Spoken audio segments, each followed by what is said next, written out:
샬롬 할렐루야. 마태복음 5장 1절에서 12절.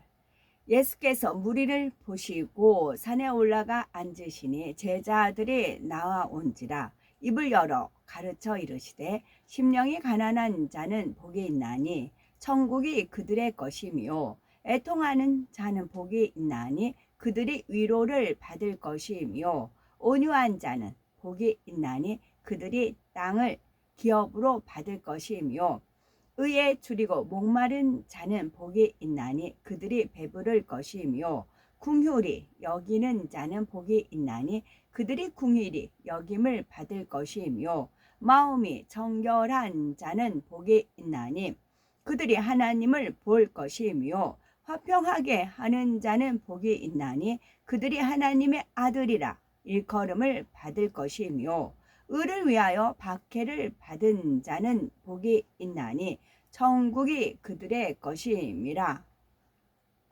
나로 말미암아 너희를 욕하고 박해하고 거짓으로 너희를 거슬러 모든 악한 말을 할 때에는 너희에게 복이 있나니 기뻐하고 즐거워하라. 하늘에서 너희의 상이 큼이라. 너희 전에 있던 선지자들도 이같이 박해하였느니라. 아멘. 팔보 5번째입니다. 궁일이 여기는 자에게 임하는 축복에 대하여 증거하도록 하겠습니다. 첫째, 궁일이 여기는 자는 복이 있나니. 마태복음 5장 7절을 보면 궁휼히 여기는 자는 복이 있나니 저희가 궁휼히 여김을 받을 것이며 했습니다. 여기서 궁휼히 여긴다는 말은 문자적인 뜻은 가엾게 여긴다, 불쌍하게 여긴다, 불쌍하게 생각한다 라는 뜻이지요. 그러면 하나님께서 말씀하시는 궁휼은 무엇일까요? 성령의 9가지 열매 중에 양선의 마음과 비슷합니다. 양선이란 다투지 아니하고 들레지도 아니하며 상한 갈대를 꺾지 아니하고 꺼져가는 심지를 끄지 아니하는 마음으로 바로 우리 주님의 마음이십니다. 성령의 열매 중에 양선의 열매가 맺힘으로 양선이 행함으로 나타나는 것과 거기에 징계의 행함이 더해진 것이 바로 궁휼이지요. 성령의 열매는 하나님께서 원하시는 진리의 항목들이 우리 마음에 맺혀 있는 것이고, 팔복은 마음에 맺힌 성령의 열매들을 행함으로 나타내는 것입니다. 이렇게 행함으로 인해서 삶의 매 순간에 하나님께서 주시는 복으로 임하게 되는 것이지요. 두 번째, 하나님께서 원하시는 궁휼에는 용서의 궁휼이 있고 징계의 궁휼이 있고 그 밖에 궁휼이 있습니다. 하나님께서 원하시는 궁휼, 용서의 궁휼, 양선이란 다투지도 들레지도 않고 상한 갈대를 꺾지 않으며 꺼져가는 심지를 끄지 않는 예수님의 마음이지요.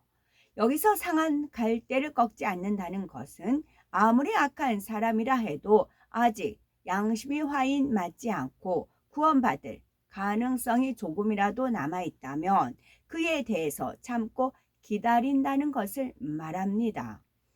또한 꺼져가는 심지를 끄지 않는다는 것은 성령 받은 하나님의 자녀들이 진리대로 살지 못한다 해서 즉시 그를 버리지 않는 것을 나타내지요.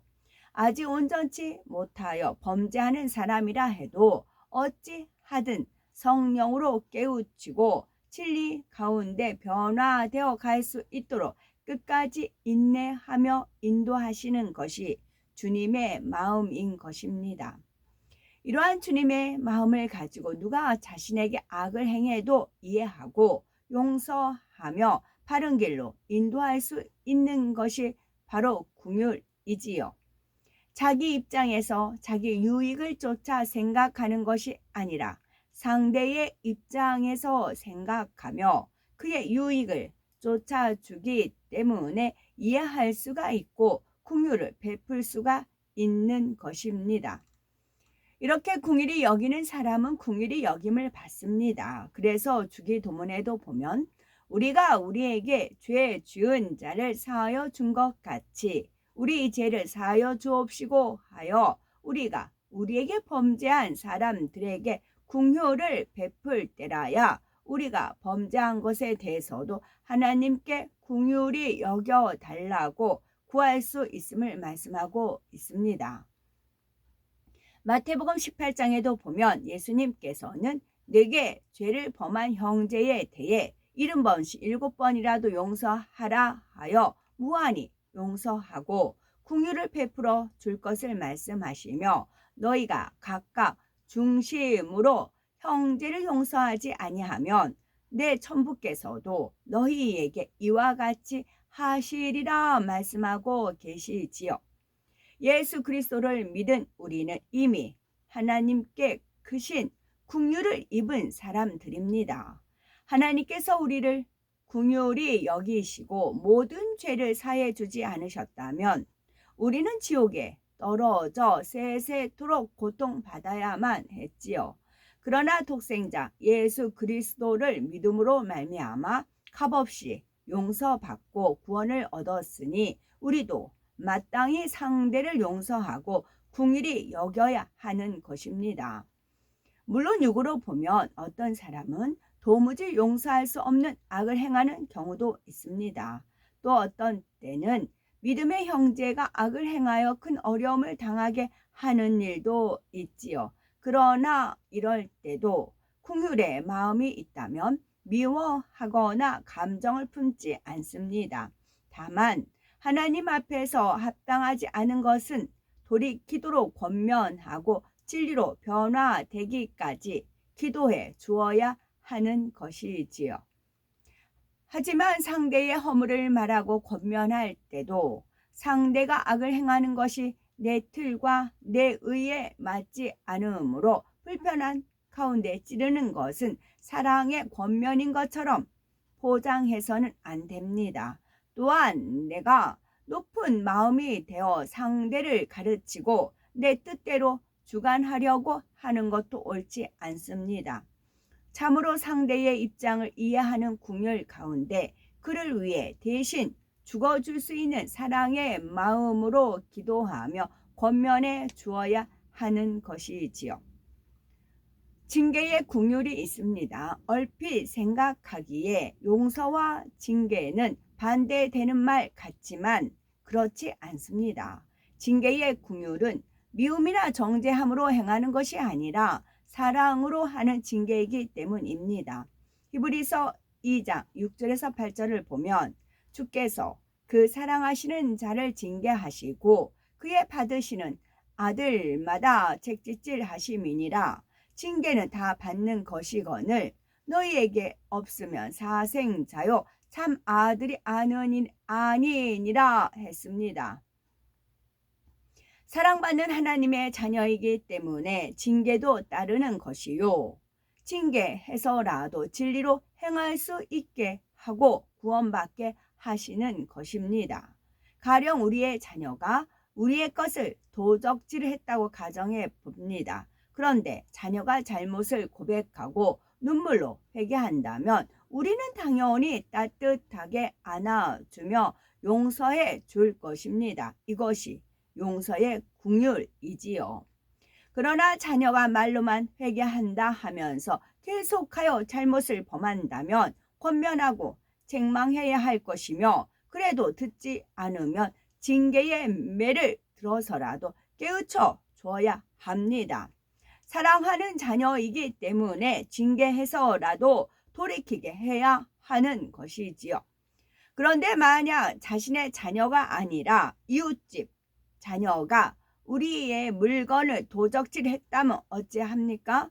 선한 사람은 이때도 용서하고 긍휼히 여기지만 대부분의 세상 사람들은 오랫동안 그 잘못을 기억하며 정죄하는 눈으로 바라보지요. 징계를 한다 해도 사랑의 징계가 아니라 미움과 악한 감정으로 징계합니다. 이런 미움의 징계가 아니라 사랑의 징계를 하는 것이 바로 긍휼입니다. 마찬가지로 우리도 형제에게 사랑의 징계를 할 수 있어야 합니다. 형제가 범죄한 것을 볼 때 마음에서 정죄하여 여기저기 전하고 수군거린다면 사랑 없는 이웃집, 부모와 같은 마음이지요. 마태복음 18장 15에서 17절에 보면 네 형제가 죄를 범하거든 가서 너와 그 사람과만 상대하여 권고하라. 만일 듣지 않거든 한두 사람을 데리고 가서 두세 증인의 입으로 말마다 증참게 하라. 만일 그들의 말도 듣지 않거든 교회의 말하고 교회의 말도 듣지 않거든 이방인과 세리와 같이 여기라 하여 범죄한 형제에 대하여 진리로 권고하고 징계하는 과정에 대해 자세히 말씀하고 있습니다.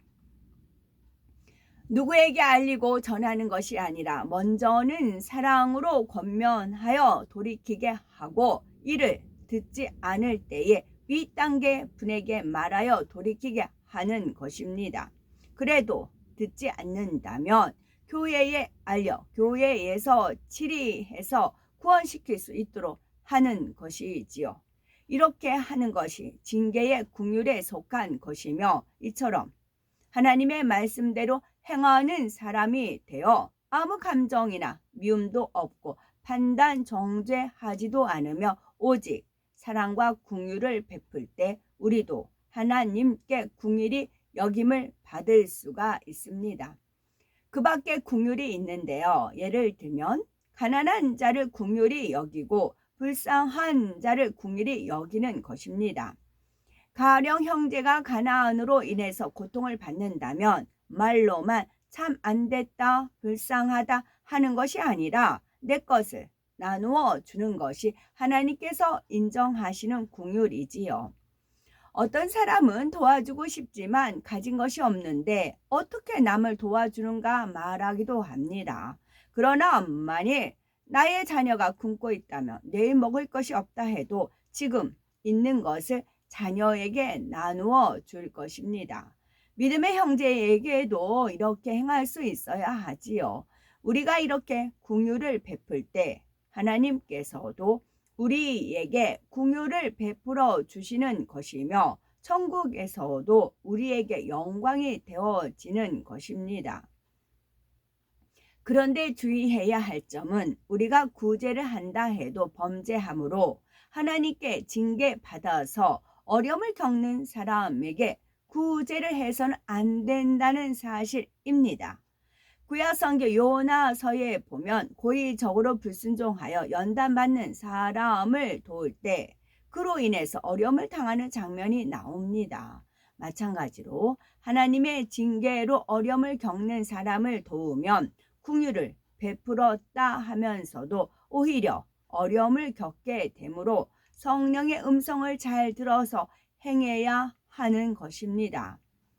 다음으로 세상에서 실패한 사람, 병든 사람, 낮아지고 소외된 사람, 구원받지 못한 불신자에게도 긍휼을 베풀어야 하지요.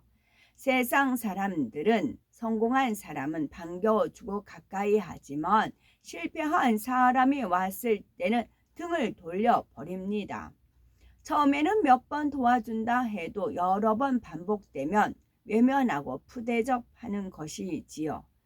그러나 믿음의 형제가 실패하여 낙심했다 하면 결코 외면하고 멸시해서는 안 됩니다. 항상 따뜻한 사랑의 마음으로 맞아줄 수 있어야 하는 것입니다.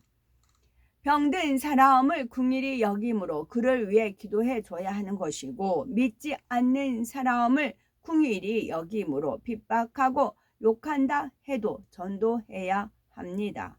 그가 진리를 몰라서 핍박하는 것이요 그를 긍휼히 여겨 전도하지 않으면 지옥불에 떨어질 것이니 전도해야 하는 것이지요. 또한 가까이 있는 사람뿐만 아니라 이 나라와 전 세계의 진리 안에 살지 못하는 무수한 영혼들로 인하여 항상 긍휼히 여기는 마음으로 기도해야 하는 것입니다.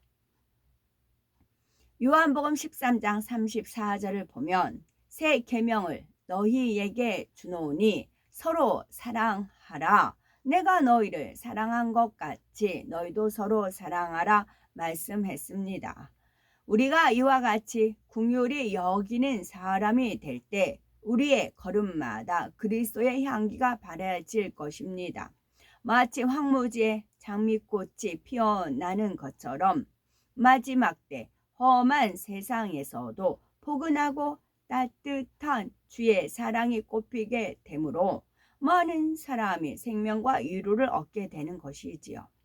그럴 때 하나님께서도 그 행함을 기억하시고 우리를 긍휼히 여기시며 범사에 축복을 주십니다. 마음의 긍휼을 이루고 행하는 복된 우리가 되어 사랑과 긍휼이 풍성하신 하나님께 우리 자신도 큰 긍휼과 축복을 받게 되는 우리가 되셔야 되겠죠. 아멘.